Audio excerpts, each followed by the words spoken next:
going to talk a bit about source lighting now. I'm gonna use this model here as an example. He's got a bit of fire on him.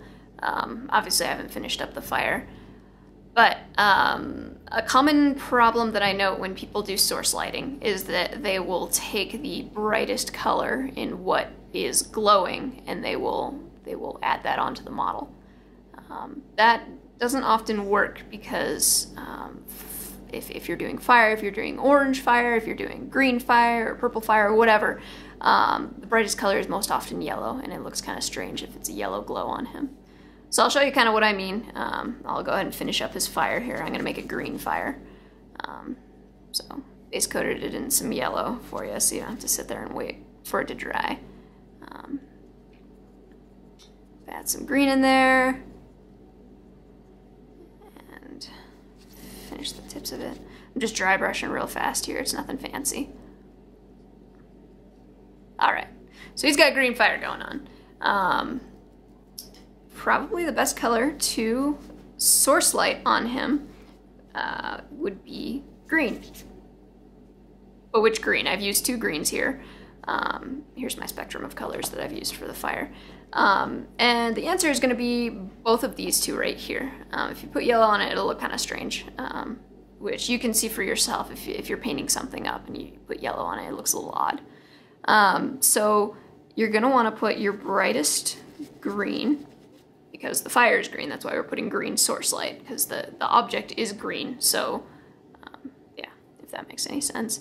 But I'm going to put the brightest green around the closest area to the fire. Dry brushing, make sure it's pretty smooth. OSL can go terribly wrong if it gets grainy. Just kind of poking it on there. And then you can work it out from there, going up to my darker green and making sure I have most of the paint off, because that is very important to make sure your OSL is smooth. And then work it out from there, the darker green. So something to keep in mind is that your object that is lighting onto somebody else has a big bubble of color hanging out. Got a bit of green on his face there. And so whatever is in that bubble is going to end up with a bit of source light on it. So a lot of times you'll get a model that's like holding out a sword, you know, way out. Don't worry about putting source lighting on the model, because there's no way that light can actually reach him. This guy, he's holding it pretty close, so it's pretty obvious his arm hangs out in that bubble there. Maybe a little bit down here as well.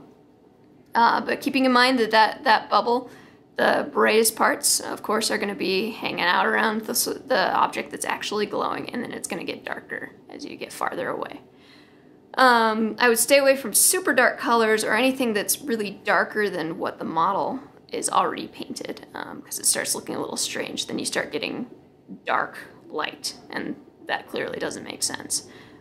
Like say if he had some blue fire right here, and there's a real dark blue hanging out on the very tips of it, which can look pretty cool on the object that's actually glowing. You're not going to want to put something super dark on the model, because it's glowing, you want it to be bright. But that's a super basic demo for object source lighting.